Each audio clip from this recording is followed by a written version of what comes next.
da San Martino di Lupari, 31enne, padre di 2 bimbi, travolto e ucciso da un'auto mentre attraversava la strada in bicicletta. Sotto shock il 28enne alla guida della vettura. Quando l'ho visto ho urlato e lui l'abbiamo trovato, spero solo che non abbia sofferto. Le lacrime di Monica Ghirardo, che ha ritrovato il corpo del papà a 9 mesi dalla scomparsa dell'anziano in Cadore. Migranti sbarcati a Lampedusa dopo il comandante della nave Mare Ionio, anche Luca Casarini indagato dalla procura, ma l'ONG veneziana ribadisce: siamo sereni e abbiamo agito nella legalità. Il governatore Zaia è protagonista sul palco della prima serata della festa della Lega Treviso. Nessuno venga a dirci che l'autonomia non va bene, bisogna rispettare il popolo, e attacca, e sull'allarme Camici Bianchi annuncia pronta una delibera per assumere medici in pensione. Rimborsi per i risparmiatori truffati dalle ex popolari, l'attacco del vice premier Salvini: mi sono stufato di rispettare l'Europa, il ministro Tria firmi il decreto. Chiusa l'indagine che ha coinvolto il luminare Pietro Litta, il PM contesta 17 visite pagate in modo irregolare ai danni dell'ospedale di Padova. Il turismo aereo in Italia è quasi sconosciuto, ora da Padova si lanciano itinerari low cost per scoprire le bellezze del Veneto dall'alto. Buongiorno e ben ritrovati con la prima edizione dei telegiornali di Antenna 3. In primo piano dunque l'ennesima tragedia sulla strada che si è consumata nel Padovano a San Martino di Lupari. Un uomo di 31 anni è stato colpito da un'auto mentre stava attraversando la strada per tornare a casa in sella alla sua bicicletta. Ancora una tragedia della strada, questa volta la vittima è un 31enne che stava tornando a casa in bicicletta. Mentre stava percorrendo via Rometta a San Martino di Lupari, l'uomo ha deciso di attraversare la strada ma non si è accorto dell'arrivo di un'auto. Nonostante abbia tentato di frenare, il conducente non è riuscito ad evitare l'impatto. Il 31enne d'origine romena, padre di 2 bimbi, è stato sbalzato violentemente sull'asfalto ed è morto. Sotto shock l'autista, un 28enne residente anche lui a San Martino di Lupari. L'incidente è avvenuto intorno all'1 di notte. Sul posto i medici del 118 e i carabinieri per i rilievi.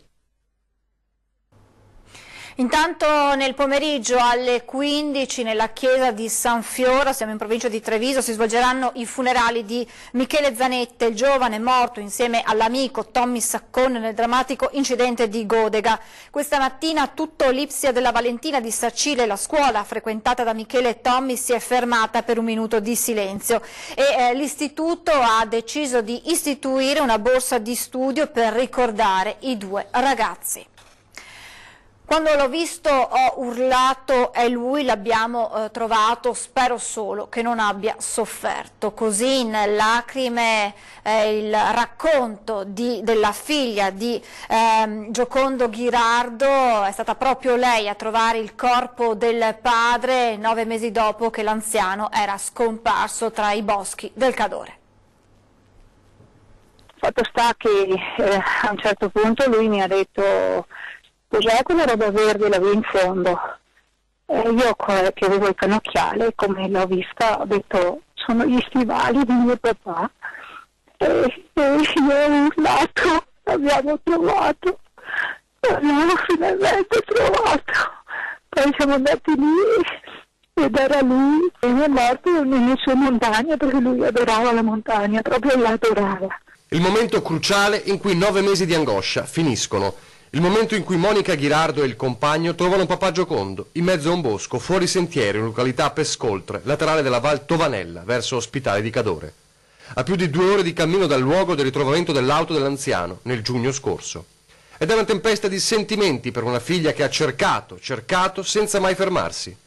Il dolore, ma anche il sollievo di poter dare una sepoltura a Giocondo, e un certo senso di rammarico, chiedendosi come sia stato possibile da parte delle squadre di soccorso non ritrovarlo prima. Avendo ritrovato il cappellino su Piave, magari tanti ipotizzavano l'idea che fosse stato trascinato via poi con l'ultima alluvione, sicuramente coperto da detriti e quant'altro. È una zona tanto vasta, cioè, da un lato potevano pastare di più, quello sì, soprattutto quella zona là.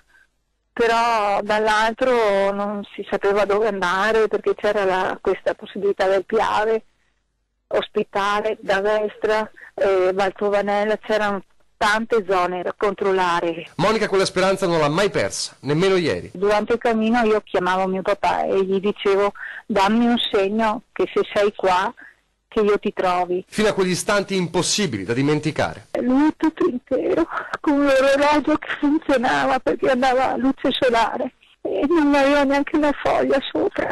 E una figlia che cerca di ricostruire gli ultimi istanti di vita del papà. Praticamente davanti a lui vedeva questa montagna innevata bianca. Lui è morto dove voleva praticamente. Io ho pensato, suppongo che siccome arrivare lì è una zona abbastanza ripida e si fa fatica e lui probabilmente quando è arrivato si sarà seduto e gli sia venuto un infarto, io credo. Ora c'è un corpo a cui dare sepoltura, ci sarà una tomba sulla quale posare dei fiori. Per Monica, nel dolore immenso, solo una consolazione può arrivare dall'autopsia. Che non abbia sofferto con la speranza che andassero a prenderlo, quello sì. Torniamo a parlare della nave Mare Ionio perché dopo il comandante anche Luca Casarini è indagato dalla procura, ma la ONG veneziana ribadisce abbiamo agito nella legalità. Ci aggiorna in diretta Filippo Fois, buongiorno.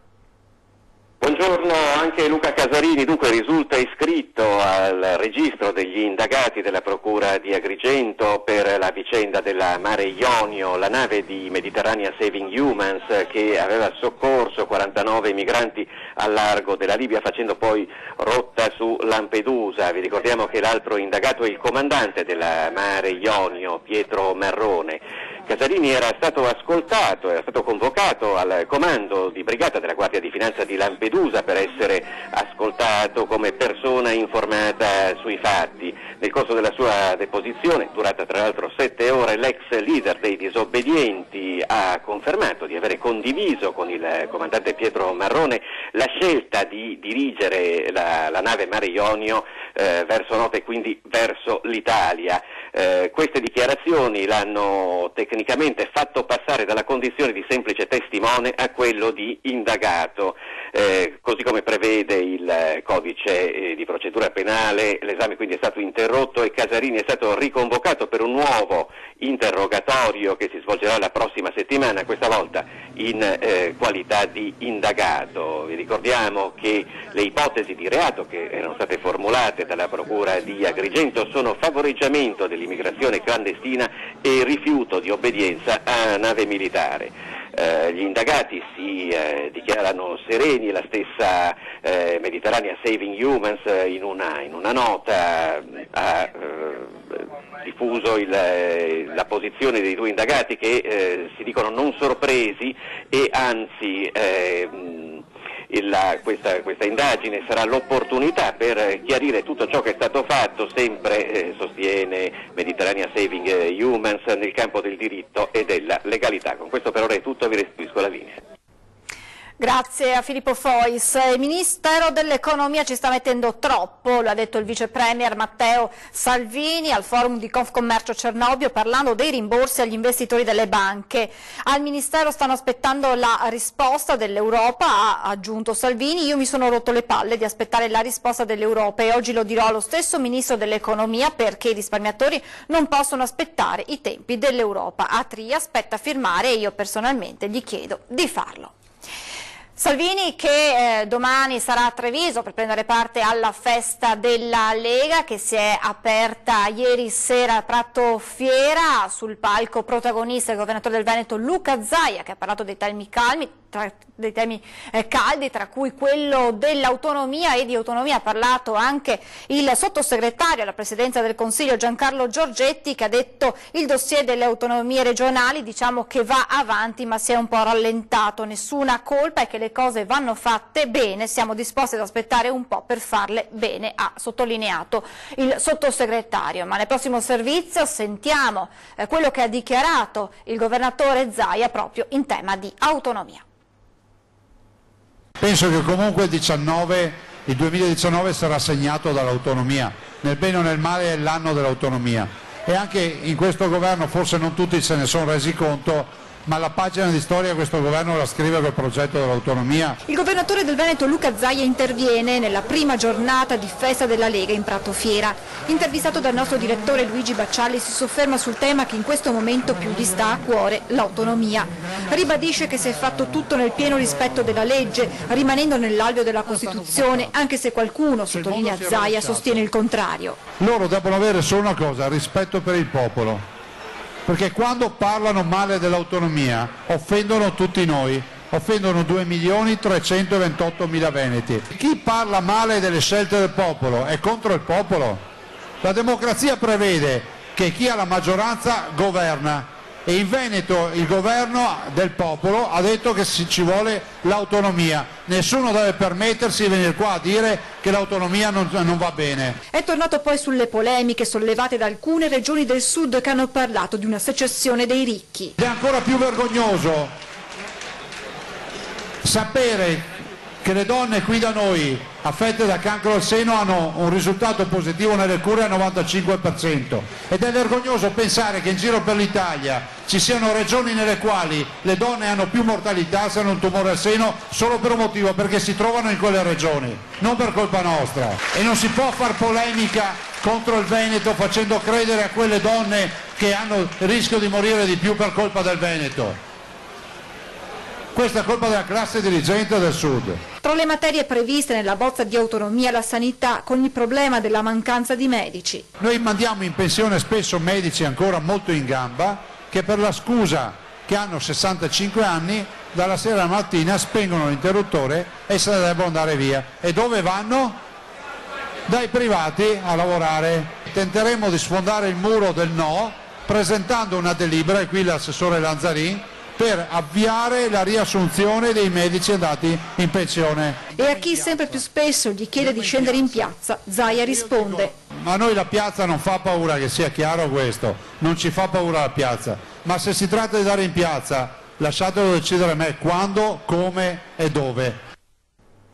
Torniamo alla cronaca. Chiusa l'indagine che ha coinvolto il luminare Pietro Litta, il pubblico ministero contesta 17 visite pagate in modo irregolare ai danni dell'ospedale di Padova. Sarebbero 17 gli episodi contestati al luminare Pietro Litta, il ginecologo di fama internazionale dipendente dell'Università e dell'ospedale di Padova, accusato di peculato e di truffa aggravata ai danni dell'Ateneo e dell'azienda ospedaliera. Il pubblico ministero ha chiuso le indagini rilevando almeno 17 visite mediche in cui il professore avrebbe raggirato i 2 enti di cui era dipendente per trarne un indebito profitto. Lo scandalo, che ha travolto il medico 67enne molto stimato, era partito nel novembre del 2017 da un video ripreso con telecamera nascosta da una giornalista della trasmissione Petrolio che, spacciandosi per una paziente, si era fatta visitare nella clinica di Città Giardino in regime di intramenia, pagando 250 euro in nero per un'ecografia. Controllati i computer e il telefono del professore, gli inquirenti non hanno trovato altre tracce di pagamenti in nero. L'episodio più grave, però, contestato al professor Litta sarebbe avvenuto nel 2016 in ospedale a Padova con la falsificazione di un verbale spacciando un intervento per una visita specialistica. Inoltre, in 5 casi il PM sostiene che il medico avrebbe visitato privatamente delle pazienti durante l'orario in cui doveva essere presente in azienda ospedaliera. Ora il luminare rischia di finire in carcere. Ultima pagina, bilancio dei 3 anni di attività della finanziaria regionale Veneto Sviluppo, migliaia le imprese coinvolte, prossima sfida, un progetto molto ambizioso.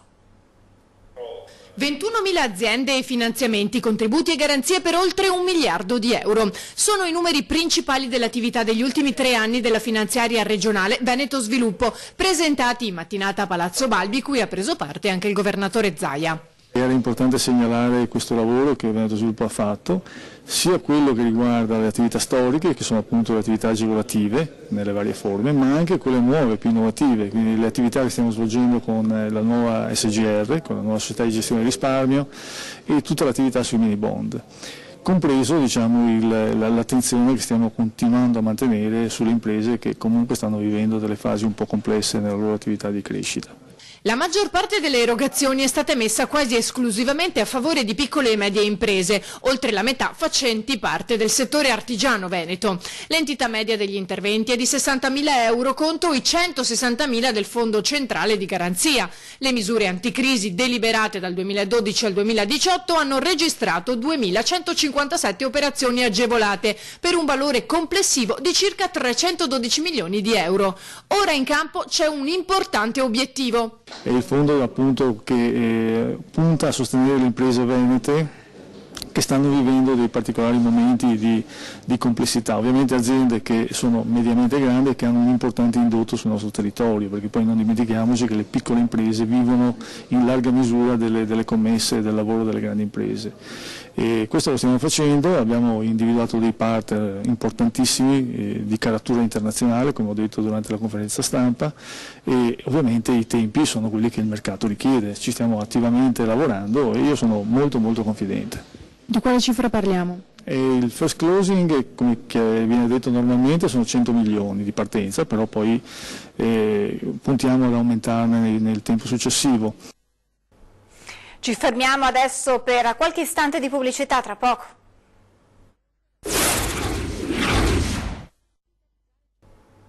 Rieccoci in diretta per parlare del questore di Treviso che ha incontrato la stampa prima di lasciare la Marca per assumere il nuovo incarico a Lucca. Ho trovato, ha detto, un grande senso di comunità e una profonda sensibilità sul tema della sicurezza.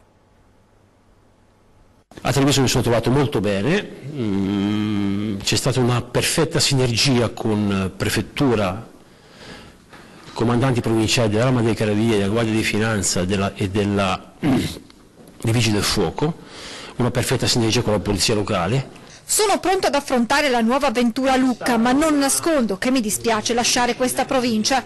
Così il questore di Treviso, Maurizio Dalle Mura, che ha incontrato la stampa per i saluti prima di lasciare la Marca, ha ringraziato gli uomini e le donne della Polizia Trevigiana, tutte le altre forze dell'ordine, ha parlato della grande intesa con il capo della Procura Dalla Costa. Dalle Mura ha poi elogiato il senso di comunità trovato sul territorio. Le associazioni di categoria del mondo imprenditoriale trevigiano, quando ho chiesto loro di aderire al progetto per fornire le nostre volanti del sistema Mercurio, si sono subito messi a disposizione. 2 anni e 4 mesi che hanno visto la polizia impegnata su diversi fronti. Sicuramente la durata degli appini e poi gli eventi connessi alla vittoria, quindi Vittorio Vere e tutte le adunate di Arma. All'interno delle celebrazioni per il centenario della Grande Guerra, il momento che più ha impensierito la questura, la 18ª tappa del Giro d'Italia dello scorso anno, la più importante, ha spiegato Dalle Mura, dal punto di vista simbolico, con l'arrivo a Nervesa della battaglia, con alla vigilia segnali di contestazioni,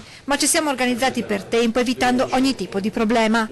Altro momento significativo, la durata degli alpini, anche in questo caso, ha sottolineato il questore, la fase preparatoria è stata la più impegnativa e la più importante, con l'implementazione del sistema di videosorveglianza. C'è stato poi l'attentato a Villorba con l'ordigno contro la sede della Lega al K3. Siamo stati bravi, ha sottolineato Dalle Mura, i nostri operatori si sono approcciati in modo attento, coinvolgendo subito personale specializzato. Ma anche questi ultimi giorni a Treviso vedranno il questore impegnato con i suoi uomini nel garantire la sicurezza in occasione delle 2 manifestazioni in programma nel fine settimana in città, in concomitanza con l'arrivo del vice premier Salvini. Il dispositivo è in piedi già da giovedì, con una vigilanza fissa H24.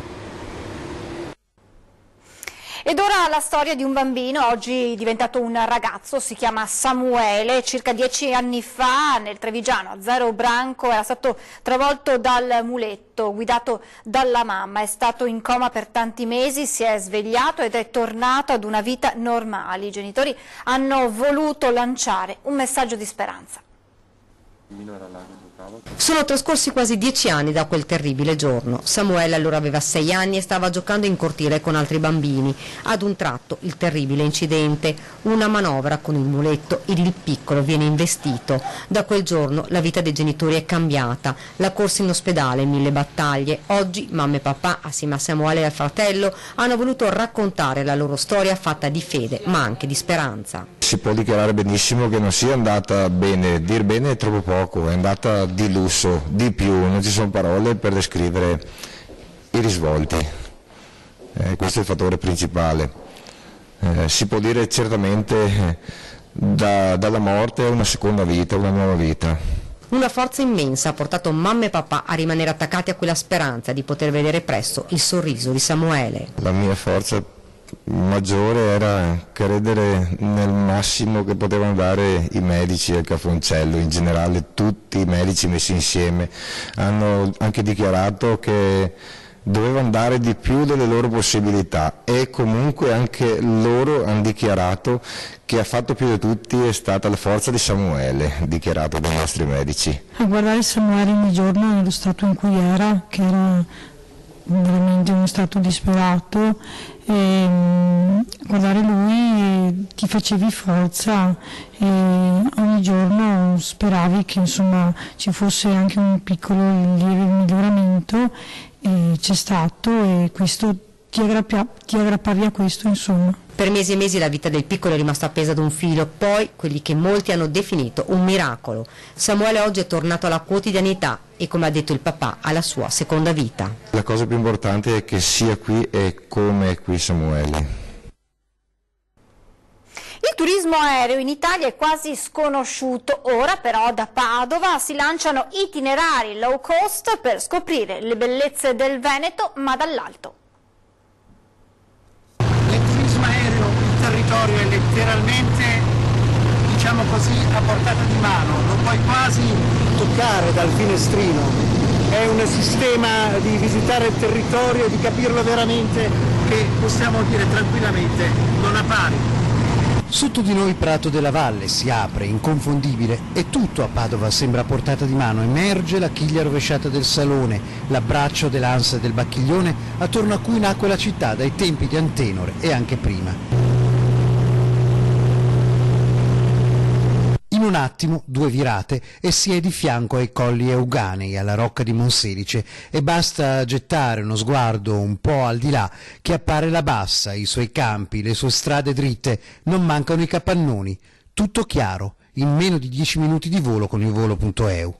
In Italia si deve sicuramente sviluppare questa idea di turismo, sono d'accordo sul fatto che gli italiani spesso e volentieri vedono l'aereo solo come un mezzo di spostamento, noi vediamo l'aereo che oltre a un mezzo di spostamento è un mezzo che è in grado di regalare emozioni.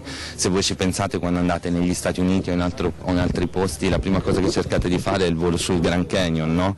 Perché non il volo allora su Venezia, su Padova, sul lago di Garda o sulle Dolomiti? Quindi crediamo veramente che possa avere delle forti possibilità di sviluppo. In fondo arriva al cuore dell'Allegri, aeroporto a volte dimenticato, ma che potrebbe essere utilissimo anche per unire piccole piste, luoghi importanti però nell'Italia delle 100 città, come per esempio un Padova-Matera che sembra molto attraente. So che loro hanno anche intenzione di fare, come ho detto prima, collegamenti con voli con città, tipo partono con Matera, che è capitale della cultura, e il prossimo anno speriamo saremo noi, tra 2 anni, anzi non il prossimo anno, per cui tutte cose interessanti che arricchiscono l'aspetto culturale e strategico e turistico della città, cose molto interessanti. Si atterra, si passa il Bacchiglione e in un secondo si tocca l'asfalto. Non si deve andare in centro città perché si è già in centro. Torniamo a parlare del piccolo Joe con un nuovo traguardo raggiunto nella grande gara di solidarietà per aiutarlo.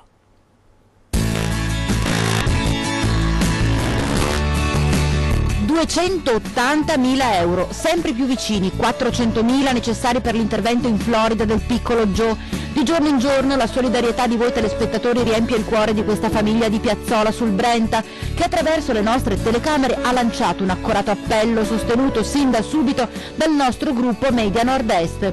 E voi che ci seguite puntualmente da casa avete dato e continuate a dare il vostro contributo con un versamento sul conto corrente di cui state vedendo gli estremi del Liban, intestato a Erika Molinarolo con causale Diamo il meglio a Giovanni.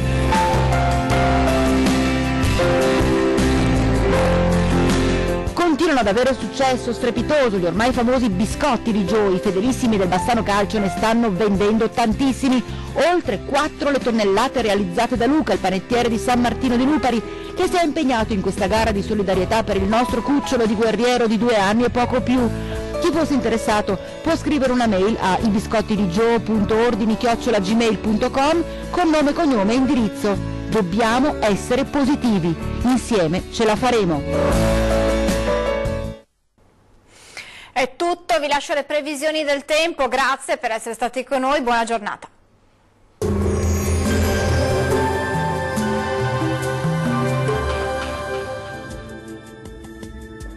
Ben ritrovati al meteo. Il weekend inizierà ancora all'insegna del bel tempo e di un clima gradevole, a tratti addirittura caldo, ma vediamo il dettaglio di sabato 23 marzo. Sul Veneto sarà soleggiato ovunque, il cielo si presenterà sereno e limpido su tutti i settori. Temperature minime tra lo 0 e i 6 gradi, massime comprese invece tra 16 e 21 gradi circa. Bel tempo anche sul Friuli Venezia Giulia, dove il sole sarà protagonista della giornata e il cielo risulterà sgombro da nubi un po' su tutte le province. Temperature minime tra 4 e 11 gradi, massime oscillanti invece tra 18 e 21 gradi circa. Situazione pressoché identica sul Trentino Alto Adige, anche sulla nostra regione infatti splenderà il sole e il cielo sarà sereno dappertutto o al massimo velato. Temperature minime intorno ai 2 gradi, massime tra 20 e 21 gradi circa. Dal meteo di Antenna 3 per ora è tutto, arrivederci.